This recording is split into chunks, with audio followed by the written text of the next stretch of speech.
Hello, everybody, and welcome to the entertainment headquarters, and welcome to the Retro Classic Movie Show, the segment on my channel where we talk all things film from, the 1970s right up to the early 2000s. Joining me today is my amazing co-host, Mr. DJ Anubis of the Metal Tavern Radio, and as you can see, we have two amazing guests. We have Mr. Thrashpondo Pons, and of course, Mr. Anthony Jordan of Anthony Jordan's Movies and Gaming. How are you doing, all gentlemen? Good. Never better. Good. So, as always on this channel, once a month, I will pick a movie, we'll review it. The following month, my co-host, Mr. DJ Anubis, will pick a movie, we'll review it. Now, this month is my month, and so I decided to go old school, and so I chose The Omega Man. This is a film that I grew up on. It's something that always stood out to me as a kid. One, because it's Charlton Heston, who obviously I also love from the Planet of the Apes, and other amazing films of that time. So we'll ask my co-host, Mr. DJ Anubis, when's the first time you've seen Omega Man? Today. Wow. I had seen I Am Legend, of course, and I kept saying to myself, I know that Mark Dacascos did a similar film that was based off of Mega Man, but I thought it was like a remake. Turns out, though, he did something that was loosely based off of Mega Man called I Am Omega, which came out a few months before I Am Legend. So that's the film that I remember seeing the most, which is actually pretty good considering. But as far as like the original one here with Heston, this is the first time I had a chance to see it. So yeah, well, I Am Legend, the one that came out with Will Smith, and the other one, I think, which was called I Am Omega Man, Omega Man, that came out the same time. They're all based on a book. They're based on a 1954 novel that was created by Richard Matheson. So, obviously, the original film, this one, the Omega Man, is basically, it's got a different title, but the story's based on the book. And then, of course, the Will Smith version tries, I think, to lend itself more towards the book. Yeah. It's often nothing. The author actually had described, he said that the Vincent Price one, Last Man on Earth, he said that was the most accurate adaptation to his book, but he also said it was the most inept adaptation. Yes, The Last Man on Earth, which is the Vincent Price version, which was the first adaptation of the book. But going back to this particular one, the 1971 version, Thrashpondo Pons, can you remember your first time seeing this particular film? Yes, I can. It was literally the late 70s, and it was on one of those Saturday afternoon matinee horror shows, Creature Double Feature, I believe it was. And I saw it by accident. I saw the first, whatever the first feature was, and I was like waiting for some friends to come over, and they ended up not being able to. And so I kept watching, and I ended up watching the second feature, which was Omega Man, and just being like, I remember, because Charlton Heston, as you aptly pointed out, Planet of the Apes, and I was a Planet of the Apes fanatic when I was a kid. Still am, but I was way mad when I was a kid for it. Yes. And I remember it just blew me away. Big thing though that I just always kind of threw me off is they're not vampires in the movie. In this movie, they're vampires in the book, and they're vampires in other adaptations. In this one, they're more. You can't even really call them zombies. They're more just mutants. They're like infected, traumatized mutants. Yeah, they're like infected mutants, or just people who've got like an infection that's slowly probably going to kill them. Exactly. Yeah. But they've now joined like a cult. It's become like a cult because Matthias, as you know, is quite a character in this. But we'll talk about that soon. So, Mr. Anthony Jordan, your first time viewing The Omega Man. Over the years, I had always seen bits and pieces of the movie. I'd come in around the beginning, never at the beginning and not being able to finish it. I'd come in somewhere around the middle and not being able to finish it, and or I'd come in like right at the end, and of course there's nothing left after that. So for the longest time, I never got to see the movie the whole way through until summer of 2014. It was a Saturday afternoon movie on IFC, and that's when I finally watched the whole thing. Yes. So it's a fun movie. I really enjoy this. It's part of my childhood. It's the one I look on very fondly. So The Omega Man is a 1971 American post-apocalyptic action film directed by Boris Sagal and starring Charlton Heston as a survivor of a pandemic. It was written by John William Corrington and Joyce Corrington, based on the 1954 novel I Am Legend by Richard Matheson. The film producer, Walter Seltzer, went on to work with Heston again in the dystopian science fiction film Soylent Green in 1973. So obviously this starts off in March 1975 after the Sino-Soviet border conflict, that escalates into biological warfare. And, the world's all up in arms, and then suddenly, because of this war and because of the conflict, a pandemic is started around the world. This infection starts spreading, and slowly, as you see throughout the course of the movie, you see people like just standing in the street, can't breathe, collapsing. You see police officers in the car dead, just kind of gasping for air. And basically there's this huge pandemic that wipes out the world's population. And then the start of this movie is basically, you see Charlton Heston's character, who was a scientist of some sort, who like a biological scientist, Virologist. called Robert Neville. You see him in his car. Basically, looks like he's just heading into town for a quick stroll about. But when you enter town, you soon realise this city is completely abandoned. It's been deserted. There's rubbish on the roads. There's cars piled up. There's bodies all over. It just looks deserted, and it's starting to crumble and look like dystopian. And he wanders around department stores. The tills are open. There's cash flowing all over the floor. There's like tin cans in supermarkets. It looks like it's been ransacked. And, he has a wander around town, but then soon he realizes sundown's about to happen. So he rushes home. And on his way home, he's suddenly, ambushed by these hooded figures who, they set a fireball off on his car.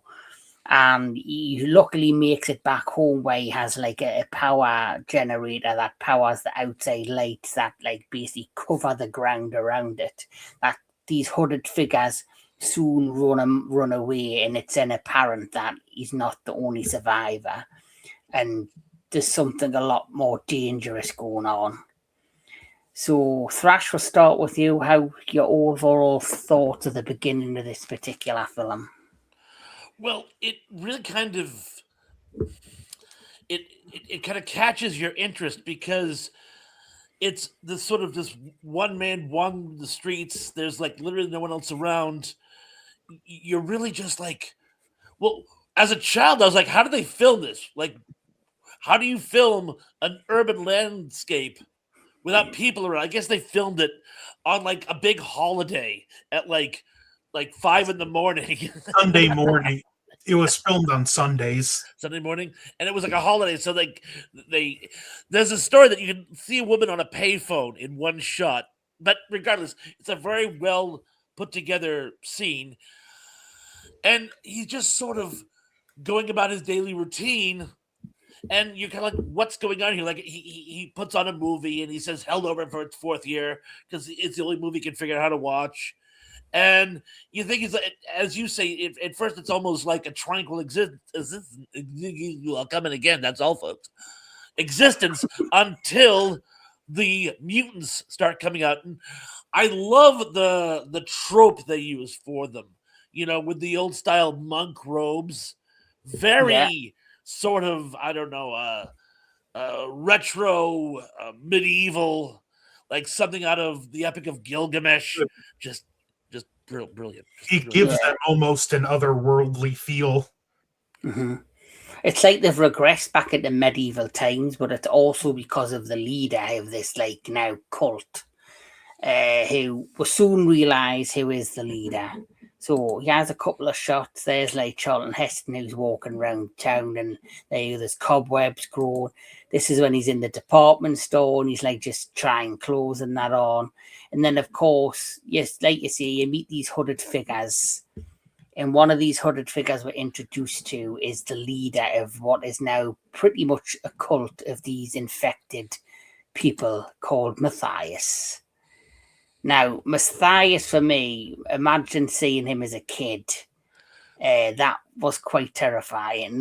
As you know, there is a scene which is like a flashback scene, like I see, which goes back to the start of the film where you're hearing about this nuclear, basically, pandemic happening, and he is the newsreader on the news, and he's slowly talking about the world coming to an end, and he starts off being very professional, like a normal newsreader, but as it progresses and it's close to virtually the population being wiped out around the world, he now sees this as a sign.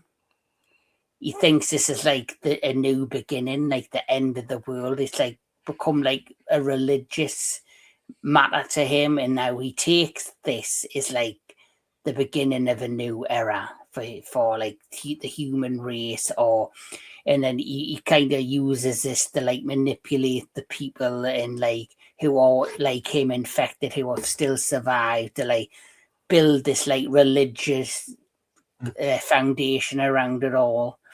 And basically he builds this cult, and there's like you say, because they have built this new world or way of life, they are walking around in all these robes, and it's definitely become a cult. And then he has his second in command, who, even though he believes in the way of what Matthias is saying, he's also kind of trying to say we need to just go after the scientist and end him. He's, for some reason, Matthias and this group look at Robert Neville, the scientist, is the last link to past life. And they think once they wipe him out, they can actually fully start this new way of life. Yeah. I've always thought that was a nod to A Canticle for Leibowitz, where after the Third World War, the survivors blame technology for all their problems, and thus the scientists. So the scientists are literally rounded up and exterminated, and people pride themselves on being simpletons. And you can't tell me that wasn't done as some type of social commentary to society at the time. But I always thought the way that they target Neville is an homage to that. Also, I love the fact Matthias is a true fanatic. He wants no technology whatsoever. But his right-hand man is like, just a little nitro. Just this one time can we use some technology? And I love the fact that even among his higher-ups, his fanaticism doesn't quite hold water. It's a very well put-together dynamic between the two of them. Also, I love the way... This is a great way to tell a story like this, too, where you either have something very catastrophic happen, or you have a character that had something traumatic happen in its past, and you tell that through flashbacks spaced out throughout the story, because the more they show, the more intrigue it builds over what happened. Yeah. I agree. So it's so obviously there were two attempts to try and capture him and kill him prior to the next part of this movie, and even when they're trying to capture him, when he first got back to to the apartment building that he's now living. He's living in this high-rise apartment building, and he's like, he's filled it with like all fancy things. Like he's got a mannequin in like army clothing. He's got the nicest wine. He's probably got cigars, nice clothing. He's got like fancy like like glasses and like ornaments. It's just littered with basically human history. And next thing you know, there's even that time where they get like these like catapults to launch like fireballs up at his apartment. And like they're just bouncing off the walls. They're not really having any real effect unless they hit through a window, which he's got a fire extinguisher standing by. And obviously he has like the light he can put on, which basically renders them useless because the eyesight's useless in light. And that's also, I think, because part of the disease, they like become like albinos. And albinos naturally have a sensitivity to light because of how the pupils are formed. They're not as guarded to like that, so it makes perfect sense. Anubis, how did you find the opening and like how like the world that's been created? I mean, this is a good opening. I do like the look of the mutants. At the same time, like it was a little confusing at first because he's driving around and he's already kind of alone. And he starts shooting. I didn't really know who he was shooting at to begin with, but it's a little dated in terms of like the looks and everything. But overall, I thought it was a good setup. It kind of reminded me a little bit. I think Thrash might agree. I wonder if Night of the Comet was kind of influenced by this as well, because it kind of deals like a similar type of. Yeah, just because like you got people that are left on the planet, there's some mutants walking around that are infected from the comet, and even though this isn't a comet thing, but it just kind of reminded me a little bit of that setting because you see later on the woman, I can't remember her name, but she's like shopping, and that's one of the things. Yeah, so that's right. So some of the girls in Night of the Comet were shopping too. It's like you're having fun for a while before you realize that, it's kind of like you're still on a dead planet. Yeah. And the mutants even have a sensitivity to light. They wear sunglasses and whatnot. Yep. So Night of the Comet is most definitely an homage to the works of Charlton Heston. And also, since you mentioned that, the beginning of 28 Days Later, where he's going through the city, is very much a direct callback to the opening to this film. Oh, definitely. I noticed, obviously, I went to see 28 Days Later in theatres, and as soon as I seen the part where Jim wakes up on like the operating theatre on like in the middle of the room, and he basically walks out the hospital bare-arsed in his hospital robe, and he goes across London Bridge, and you just see like magazines and like newspaper articles just floating in the wind, and he's walking across, and you see like just an abandoned big red bus, which is synonymous with the London in the UK. As soon as I seen it panned out of him like walking around like an empty London, I knew straight away where that had been, where the idea of that came from. And I knew straight away it was like an homage to the original Omega Man. And if we're talking nods to previous post-apocalyptic fiction, if you'll indulge me and permit me this one plug for my content channel, Day of the Triffids, the film, and I know it varies wildly from the source material, but Day of the Triffids is literally the most influential post-apocalyptic film of all time. When you sit down and watch it, all you can do is go, oh, that's when they got this, and oh, that's when they use that in 28 Days Later, and oh, they use literally every trope you can imagine is drawn from Day of the Triffids. I actually mentioned that in a content channel where I talk about. I suggest it. I don't say it definitely is, but it is. So if you can think of a more influential, not the best, I love Day of the Triffids, but it's hokey. But it has literally influenced every post-apocalyptic film made since, and I will die on that hill. Well, it's basically about killer trees. How can you not be hokey? Yes, basically little biolantes walking around, if you know what Godzilla is, and the plant creature. in definitely. Godzilla, the dirty little versions of Biollante running around killing people. Since you mentioned that, I just have to bring this. I have a distinct memory. We had a copy of Day of the Triffids on VHS, and on the border of the cover was like little pictures of just images from other movies this whatever company was distributing this Day of the Triffids had the right to. And in the top right corner of that VHS was a little Godzilla. Really? No kidding. No kidding. I know Germany, I think it's Germany, when it was like certain movies, like giant monster movies, they would always feature an image on the front of the cover of like a different creature that looked like nothing that was in the film, but they always had the creature, whoever it was, facing an image of King Kong. Even though like, for example, Gamera versus Baragon, they would have an image of a creature that looked nothing like Baragon, and then the other creature would be King Kong. That's a riot. Yeah. But Day of the Triffids is another classic. I do recommend that if you haven't seen it as well.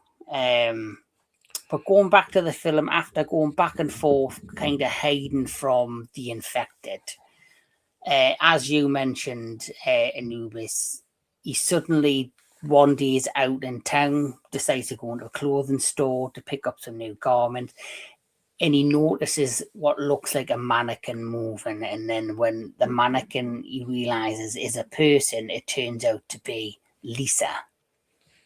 So Lisa is basically a uninfected woman. She somehow has survived the apocalypse, survived, the pandemic that went on. And, he bumps into her, she disappears again. And then the very next day, where he's basically nearly captured again by the infected, he is then rescued by Lisa, and she then takes him to like her out of town hideout where you meet a character called Dutch and a host of young children who were also survivors of the pandemic. And he instantly recognizes who Charlton Heston's character is. He instantly recognizes that he is a scientist.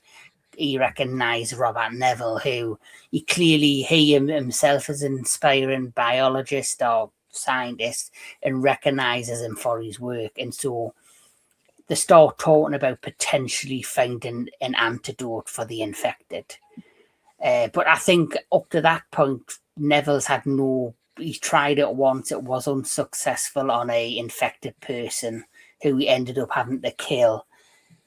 He's kind of become like this. It sounds weird, even though there's no women around. He's become like this playboy bachelor, is almost like he's like not bothered about saving the world. He's just bothered about going around doing what he wants, having a good time, and then going back to his apartment and playing chess and talking to this mannequin and listening to music. But then things start to change when he bumps into Lisa and sees the children. He then realizes maybe there is some hope for the world, even though he's still a bit cynical. And they are then tell them that there is a young boy that is on the cusp of turning, called Richie. So him and Dutch and Lisa, swap blood for some reason. When he tried the antidote on himself, Neville, it completely cured him, and he has no signs of infection in his body. And you do see a flashback of the helicopter crash, which was brutal. And next thing you know, they decide to try the antidote on this young boy called Richie that had developed. And Richie is saved. He is slowly he's like a charcoal white. His hair's starting to change. Basically looks like somebody's dropped talcum powder in his hair and on his face. He's slowly starting to transform. But once they've tested the antidote on him, he returns back to normal. And this is where Lisa, Dutch, the children plan to leave town to find, I guess, whatever government or place that humanity's still in, and try and, bring it to them and come up with a plan to we save the world. But things don't go to plan. You They mentioned never do. the talcum powder and the hair. That's like why I love this movie. One of my biggest critiques. The makeup, it should have just left the hair alone because just the hair looks so unnaturally dyed. It hurts the rest of the look. Yes. Yeah, definitely. But as you know, Lisa herself, for some reason, has not gone at the infection. They think she's cured. And I think you mentioned it, Thash, as well. As you know, I said these people are still like slowly succumbing and dying of this infection, even though they've like had some sort of mutation. Because, like you say, Charlton Heston's character, Dr. Nelson, does bump into one of them sitting in a chair where he's dead and he's just keeled over. So it is slowly going to kill them. But then they're out. They've celebrated. Him and Lisa have now become an item. She decides, guess what? Before we leave town, I'm going to pick up for some supplies and get ready for what to leave town. He says, just leave it alone, just stay where we are. So I've never, I'll be fine. I've never bumped into any infected during daylight. So she goes off doing her thing, and that leaves him and young Richie alone, who Richie thinks he's very cynical, thinks he's doesn't want to really help the infected. He's all just about him and Lisa and this little small group. And he goes, you know what? I know these people are fanatical. They've got like this cultism mindset, but they're still human at the end of the day, deep down. So Richie decides on his own accord, while Neville's sitting back relaxing, to get on his bike, he doesn't have the antidote with him, but he decides to go and plead with Matthias to, to listen to what he has to say about potentially saving their little group, this little cult, which falls on deaf's ears. And of course, Matthias sees this as a perfect opportunity to lure in Neville for one final confrontation. And we do get like something that I didn't expect. This bit of the movie did kind of shock us, where you do see, he's now realizing what Richie's doing when Richie leaves a note and he's preparing to battle them by filling his car up with weapons and so forth. And then Messiah's cult starts leaving the foundations of City Hall and walking along the streets with these torches like in a line, and then you do see Lisa with bags of groceries with her glasses on and like a hair wrapped up in like a scarf, and then suddenly it's revealed she is now part of the infected. So it was just almost completely out of nowhere, because it's like one moment she looks fine, then the next moment and she's just completely turned. Yeah, and it's that's one part of the film that was shocking and didn't expect it, like didn't know in many ways how or why they did that. But I think it was for shock value that she is now joining Matthias. And I think Matthias now knows that because she is part of his like infected, he can use her to lure Neville to him. Well, I always interpreted that, in that very famous scene where Neville's like, why don't you just stay here? He's like, no, I'll be fine. And they play it off as this very cute little couples not seeing eye to eye. I think she knew she was turning when she left and didn't want to argue with him, but knew she was, and that's why she left, so she could turn. I don't think she fully anticipated joining the cult and betraying Neville. But again, there's a certain amount of drop in judgment when you go through this trauma. And I think a lot of it is symbolic of trauma. Just the idea of, going through something so insurmountable that you're a different person after you endure it. I agree, but I think it like would have worked if like as she leaves, she like looks down on her arm or something, and you see like just a patch of the pale skin indicating she is affected, because it's one of those scenes that it's just so jarring. It does briefly take me out of the moment. Yeah. It was done for shock, and they didn't give you any clues, so they wouldn't give the game away. Yeah, I agree. I think it was done via for shock value. Kevin, I agree with you fully there. Yeah. What about Anubis? How did you feel about that moment? Did you think it was just for shock value? Yeah, possibly. I mean, the funny thing is too, though, is and maybe you guys can answer because I don't know if I caught it when I watched it, but Richie, he wanted them to believe that they could be healed and fixed, but did he understand like what their purpose was? Did Neville ever like tell him what their purpose was? Because they were pretty clear through most of the film, at least with Neville, about like their idea that they didn't want to go back to the old world. Did Richie ever understand that part of what they were? If you listen, you know how naive a child can be. True.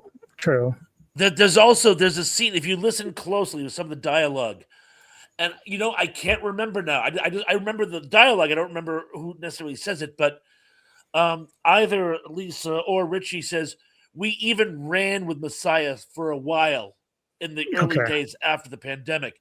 But then realized that they were woo, because one of the things the family, and they call themselves the family, one of the things the family does is it was Lisa that said that. She was Lisa was in one of the scenes. Lisa's when her and Neville are first like connecting and like getting to know each other. After I think she introduces him to the kids in Dutch, she says, we used to hang with Matthias for a while. So clearly Matthias, long before becoming like, it might have always been that way, but or as he was turning, clearly he started developing like the feelings or developing that mindset of like this new way of life, and obviously they didn't agree with it, so they fled from him.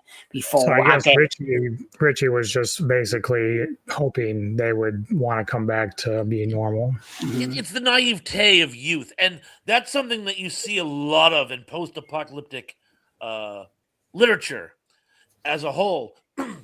The biggest disasters of the story are usually brought about by someone doing something out of sentimentality.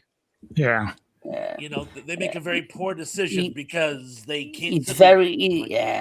He's like very young. He's very naive. He was infected, so he's being cured. And I guess because he's young and he hasn't experienced life much in the world, like you see, he's naive and he just sees good in the world or good in people. It's almost like. Oh, go ahead. I'm sorry. No, I'm just going to say, like, that's probably why when he has that conversation with Neville, says you're very negative, and he's like, well, because I've lived it, I've been out there, I know what's waiting for her. You haven't, kind of thing. And then that's when Dutch starts laughing crazy, like, okay, you believe what you want, but I know the truth, kind of thing. Well, it's the scene in Empire of the Sun where Jamie, he has this crazy idea, I can bring them all back. Like he has this like psychotic break, and he starts doing the chest compressions on the dead guy. He goes, I can bring him back. I can bring them all back. There's this crazy idea in youth that somehow you can fix things, and some things aren't fixable. You learn that when you get older and realize most things aren't fixable. But yeah, it's simply in The Walking Dead, the young girl. Spoiler alert: the young girl that Carol ends up having to kill because she won't accept the fact that the walkers are flesh-consuming zombies. He keeps trying to play with them. Or the scene in the original Dawn of the Dead with, what's his name now? The blonde guy, where he's like, I'm not going to come back. I'm going to try and not come back. Oh, yes. He's convinced that if he wills it, he'll just die and he won't come back. Yeah, you're right. Yes. Yeah. But also because of Richie's actions, it basically leads to the downfall of Neville. So Neville's been so lucky to have been able to evade the cult and Matthias and his followers. But then he knows he's got no choice but to take them on head on. So he goes after them, and there's like this huge crash in his car when he runs a few over. There's like fireballs, there's like gunshots, and he makes it back to his apartment where he thinks he's safe. And he thinks Lisa is safe, and she's made her way back to the apartment, because as he walks in, everything seems normal, but when he goes up in the elevator, calls for Lisa, she then leaves the bedroom and out of the dark shadows reveals she's been changed, and who also is waiting for him is Matthias, who sits him down, ties him to a chair because all of his minions suddenly appear, and because he's so against the old world or the old ways, he has a conversation with Neville and then suddenly tells his minions to ransack his apartment, destroy all the antiques, destroy the mannequin with the army clothing on, destroy like anything he's collected from, like I say, world's history or the world that we know of, he destroys. And, you know, he wants him to suffer because he feels like he is the last link to the old way of life, which I find very fascinating. And this leads to, obviously, there's a mishap and Neville's able to escape, and he battles some of Matthias's men. He then is able to get like that long spike spear thing and holds like it to his throat, and then he walks around in this fridge that has the bottle of the antidote in it. He picks up and brings Matthias to the elevator, but Lisa's there and takes her into the elevator, throws throws Matthias away and they make their way outside. But because this is like happened over a course of the night time, it's close to dawn.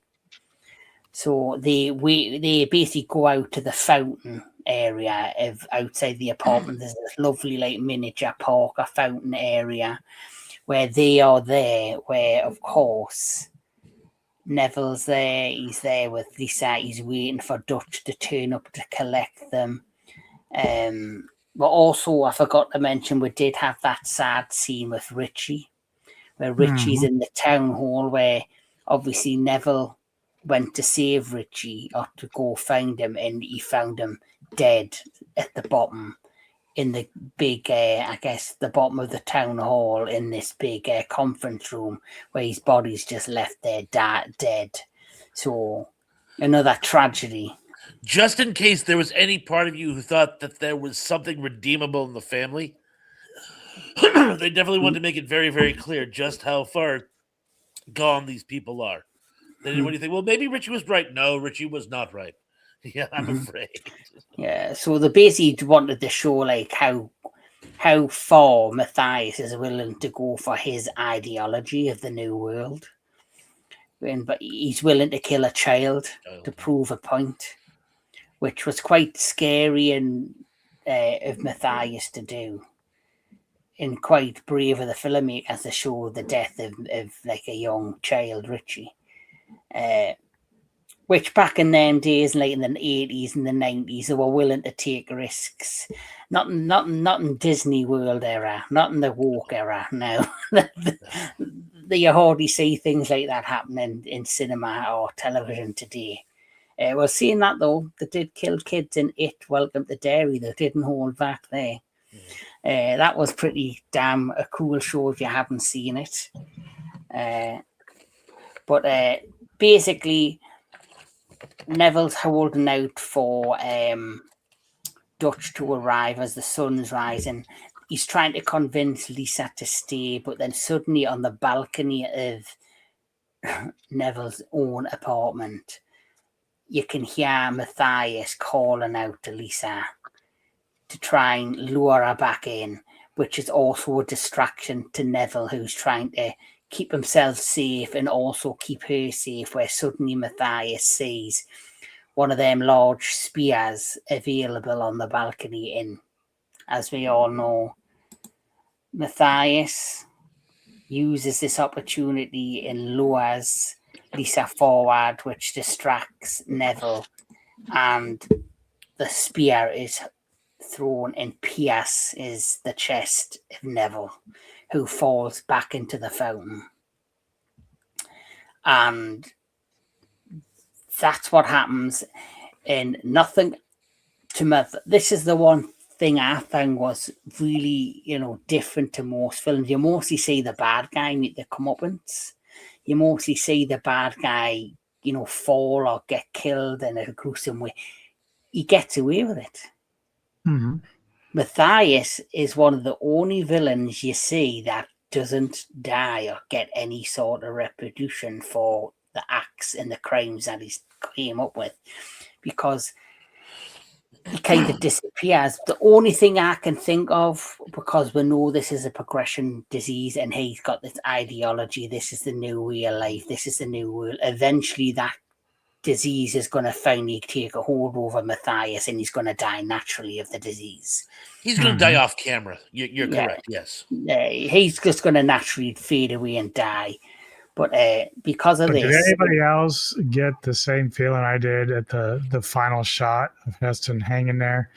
Is with the fountain and the blood was like a sort of like the blood of Christ. Very much so. Yeah. Very much so. Yeah. That's such a great shot, too. Yeah. So, obviously, because he is, technically, I can understand why they created that shot. So, the sun's risen. Lisa's now got this robe on. It's covering her head. She's, in a heap on the floor behind some bush.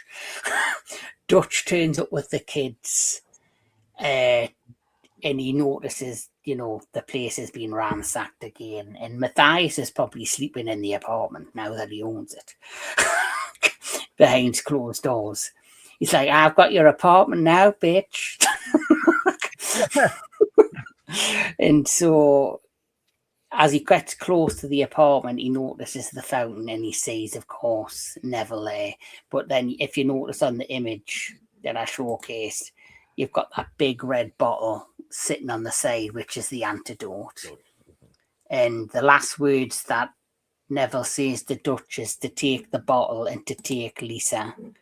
And basically, they now have the cure. They now have and it's now just a case of them finding the right people to then make it worldwide and to save humanity and save them from this cruel pandemic.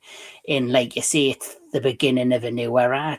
If the antidote works for everybody, it means that Neville saved the world and basically is the savior of humanity. So kind of that end shot of him on the cross is he's become the holy savior of the world.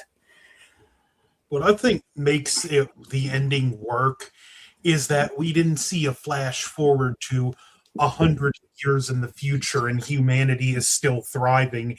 It ends on hope with a little h. They kind of left it open with a question mark, because they could have easily spun this out into a sequel with the different cast members. Well, one of the things about Omega Man, and it still works, but as we were talking earlier about how it varies wildly from the source material, and on permission to do a spoiler, so anybody who doesn't want me to ruin the ending of log out now. Well, in the book, he doesn't prevail. Humans are gone. What he does save is he permits them to have a vampire civilization. Because I just want to mention that I really, really, really, really love about this book. It's one of the few cases, or one of the first cases, I should say, where scientific rationalizations for vampirism are actually suggested. The science doesn't hold water, but it's still pretty solid. But what he ends up doing is he talks about the differences between vampires and zombies, something which becomes a huge gimmick in the zombie renaissance of the 80s and whatnot. Yeah. But what happens correct me if I'm wrong, but in the book, isn't it also revealed at some point that the vampires are scared of him and he's their proverbial monster under the bed? Yeah, that's the key takeaway, is that in a world of monsters, the non-monster is actually the monster. He has become a symbol of horror for this vampire society. Like little kids don't want to look at him, and the parents are like, no, look at the human. It's horrible, isn't it? And if you think about his interaction as well with Richie, like when they have that conversation and Richie's like, you're so negative, you're so like, you've got a lot of cynicism about you. It's like you don't care about humanity anymore or what's going on. That might be hinting at that element of the characters in the book. Like you see when the vampire creatures are frightened of him now in the book. Maybe this is like their nod to that, the fact that he's like got a I don't give a damn attitude about whether the world lives or dies. I'm just like I see I took Charlton Heston's performances right at the beginning when he's just going around town. He's like this bachelor, he's like this Lotharo. He's just going around buying, taking the lovely clothes, picking up whatever he wants, doing what he wants with no care in the world.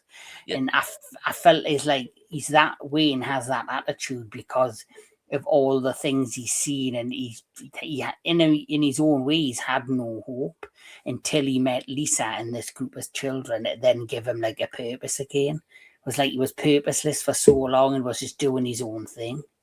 But it's funny you mentioned that because he is the symbol of what was left of the old establishment. Mm-hmm. And of course, the generation gap is also dealt with. I mean, like, what does he stumble upon? A group of children. Mm-hmm. But, he still wears the fancy smoking jackets and the ascots and is very, very, very well groomed, whereas Dutch is a hippie. Mm. But as you pointed out, Kevin, Dutch, I think he admits that before everything went to heck, he was a medical student or something like that. Yes, he was. He was a medical student, yeah. But he's very much a hippie. So, Charlton Heston represents the old world and Dutch represents the new world. And of course, everyone blames everything on the old world. As you say, you're so cynical, you're evil, you're so stuck in your ways. The world would be better off without you. So it's like you could almost understand Messiah's sentiment. Don't want to kill him. That's a little far. But I mean, there's a lot going on here. There really is. There's a lot to unpack from a metaphysical level. Yeah. And when it comes to Matthias, you don't know like his background when before he was infected, he was a newsreader. He's probably seen cover-ups. He's probably seen, lots of negativity in the world while being a news anchor. That's kind of also played into why he has the mindset, and he's created that kind of, why he's created that ideology of watching like the war unfold that then created this pandemic, seeing all like the world leaders being corrupt and evil, and all the businessmen, billionaires, millionaires filling their own pockets while also like the rest of us like are living in poverty and things. You'll have seen all that. And thank God those days are gone, huh? So he's probably seen all that, and it also like made him have that mindset, as well as like the infection having some sort of hold on him. So, as you know, there's many other versions of the book, which is I Am Legend. So this was the original version. So just your opinion, Thrash, do you prefer the Omega Man or the original, the Last Man on Earth? I think The Last Man on Earth is a more faithful adaptation of the Matheson classic. But as we've discussed here, and many have discussed in other venues, Vincent Price carries the movie, and he's great in it. But it's really just him. I think in Omega Man, while it varies more wildly, Charlton Heston is amazing, but I thought the story I found to be more entertaining. It was more captivating. I think I enjoyed this one more. Yeah. What about you, Anthony? As much as I love Vincent Price, this, I gotta say, it's not just the better of the two adaptations, but it's my personal favorite adaptation. And have you seen The Last Man on Earth, Anubis? I have not, no. So based on what you've seen, it's still worth checking out. No, it's good. It's good. I like YouTube. Vincent Price, so I'd probably like it. Yeah, and as you say, there is two more versions. You had this version, which is I have not seen this one, but I It's would actually very really good. It is a good. I should check it out. But that came out the same time as this one. And I actually like Ooh. I Am Omega much better than I Am Legend. Well, I hated this one. because I grew up with Omega Man, I hated I Am Legend. I don't know why. I hated it. I don't know why. I just like I'll be honest. the horrendous CGI really put me off. I was like, what are they doing? What are they doing? Like, I remember when that came out, everyone was ranting and raving on it. And when I watched it, I just was left with this feeling of, what did everyone see in this movie? Correct. I feel the same way. You know what it is? Will Smith has a lot of charisma, so everyone liked it. It was the same thing with the Wild Wild West, which I think is the second least faithful adaptation Will Smith ever did. This one, of course, being the first. The one thing I will say, the alternate ending to that movie, I don't think it would have helped it much, but it would have been a little better because the vampire he did abduct to experiment on was the wife or the mate of whatever of the lead one. And at the end, they were just attacking his place because they wanted her back. And it's like, it wouldn't have helped the movie much. But like, if you had that ending, I would have liked it just a little bit more. Well, I couldn't agree with you more, Anthony, because I think the biggest problem is in all the other adaptations, the infected creatures are humanized. Well, they're intelligent. You can talk to them. They're thinking creatures creating society. And this, they're more like feral coyotes, just in human form. And I think you're right. And I don't even think it was a mate. I think she was just one of theirs, and they would never leave one of theirs behind. But regardless of what their motivations were, they were just showing that they weren't just a pack. They were a society, and they were just trying to get their friend who was basically captured and being experimented on. In the same way, if an alien captured one of us and was experimenting on us, I'd like to think the rest of us would try to rescue us. I'll try my best, Thash, but it depends if it's on a Sunday. Fair enough. But here's the thing. You look at it. I hated the CGI. I hated this, but I'd rather have that than the CGI. Yeah. I'm sorry. But it's more terrifying to me. But you know what my biggest thing is? I never understood. There's the first scene in I Am Legend is you have the actress Emma Thompson who plays this scientist, and apparently she's found the cure for cancer, which turns out to create a bigger problem with this infection, this thing. I think they missed the ball on what they could have done with that. I think they should have done it where you've got Matthias as the leader of the infected in Omega Man. How funny would it have been if they had kept it with people as the creature, and it turned out that Emma Thompson's character was the new leader of Brilliant. the infected. And then it would have been even crazier to think she now thinks, I created the cure for cancer, but I created a new way of life for humanity, and this is the way. And had her be like this villainous female version of Matthias, for me, that would have had me hooked. That would have been more true to the Omega Man film and maybe potentially to the original novel. But we'll never know, because I think it was a missed opportunity to just have her in as a flashback cameo to then whatever. But the only other thing I can think of why they only had her in is like this cameo at the beginning. Oh, hopefully he'll come back. Is the fact that they were hoping that it would do that well. They would do a sequel, and then they'd probably feature her more prominently in the sequel. Is one of the last surviving scientists. But hopefully Stash will come back. But going to ask you for your final thoughts on the Omega Man 1971. We'll start with Anthony.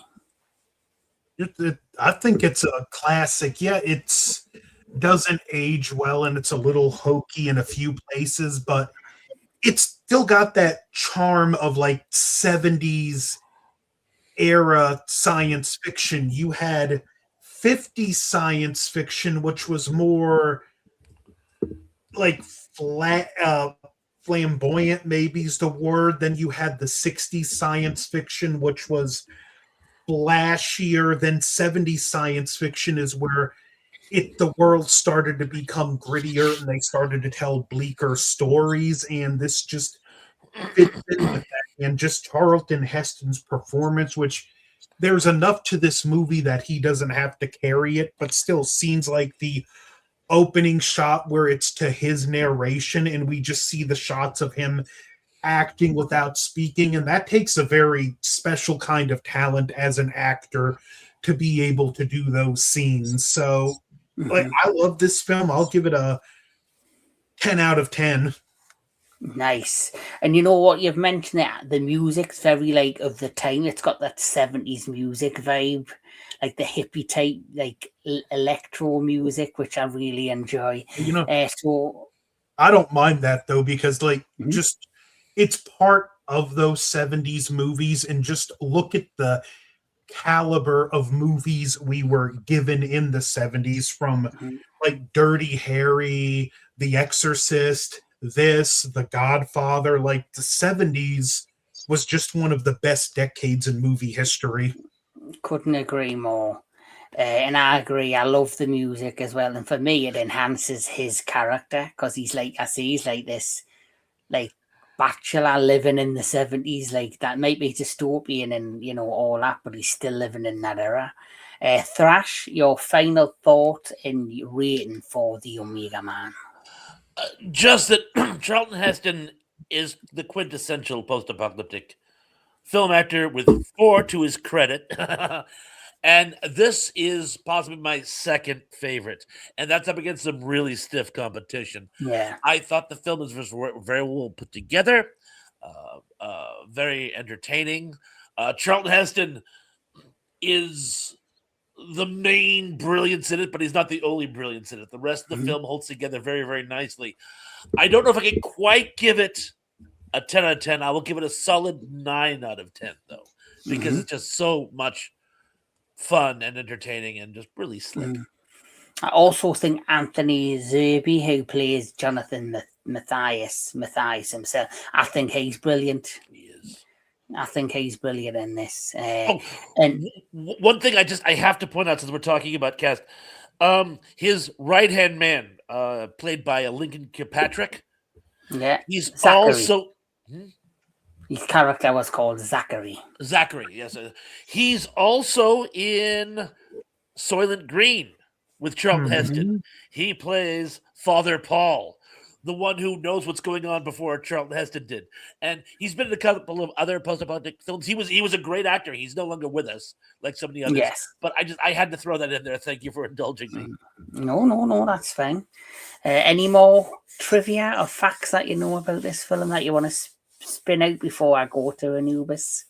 Oh, just that it's directed, of course, by Boris Sagal, who's probably best known, at least in this country, for being the father of Katie Sagal from Married with Children. Oh, really? Okay. Sons of Anarchy, yes. Yes, yeah. Oh, I loved Katie Sagal. She's an amazing actress. Yeah. So, DJ Anubis, overall thought and ratings for Omega Man? This isn't a film that I'm going to watch again, probably. Not that it's bad.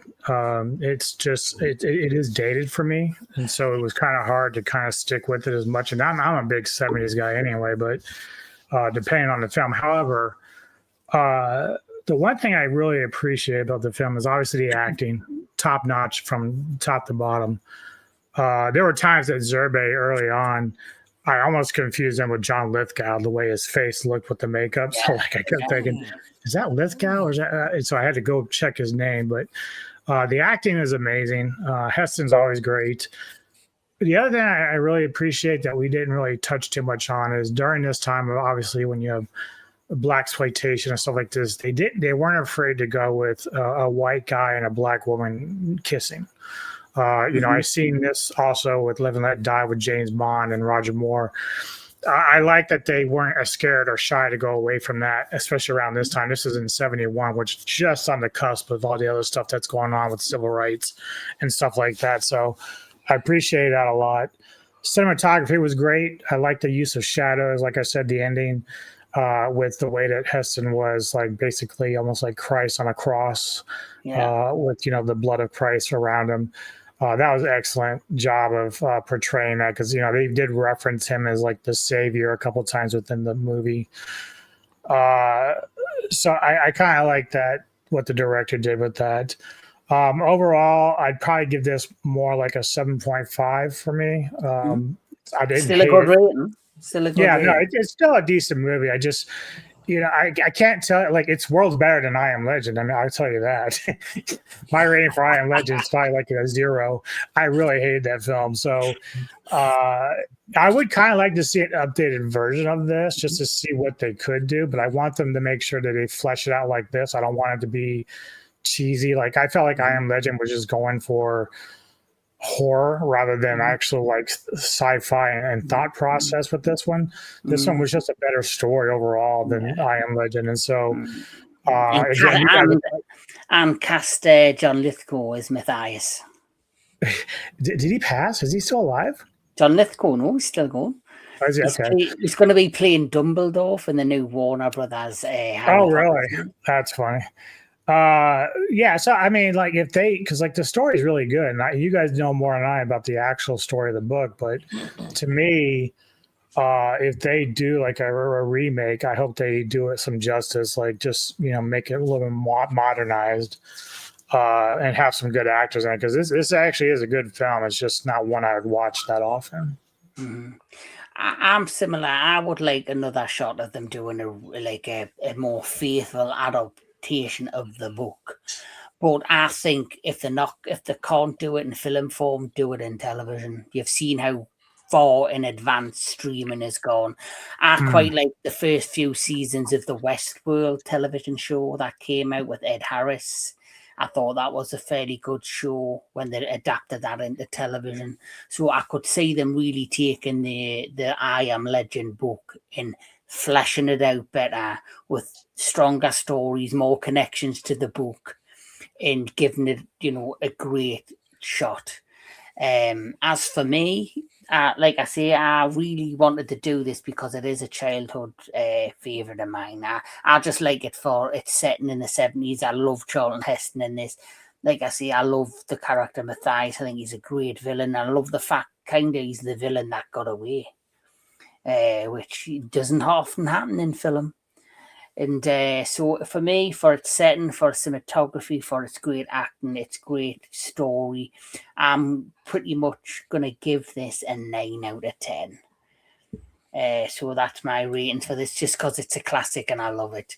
Has Mr. DJ Anubis decided what your pick is for next month? I have, actually. And I'm kind of surprised because I wasn't sure what I was going with, but this one I want to revisit. It's called MS-45. So it's going to be an interesting pick. So right, I don't think I've seen that. It's about a revenge thriller for a girl who's been repeatedly abused and raped, and she comes back as a vigilante. Oh, nice. What's it called? MS-45, yeah. MS-45. So look forward to that next month on the Retro Classic Movie Show.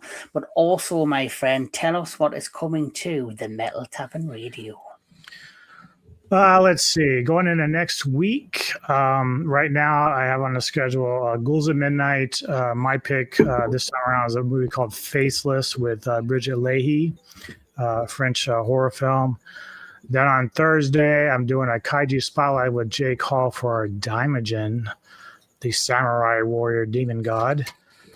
And then, of course, on that Friday, I'm with you and I think Anthony to do the Exorcist franchise. And maybe Mark Justice. I have sent him a reminder and he's going to get back to us. Any word on if the professor is going to join us? I haven't actually asked him, but I will now. You've mentioned his name. So I'll ask him. So could have a full house. We never know next Friday. Thrash, what's coming on your plate on your channel? Well, I have my traditional Sunday night live chats.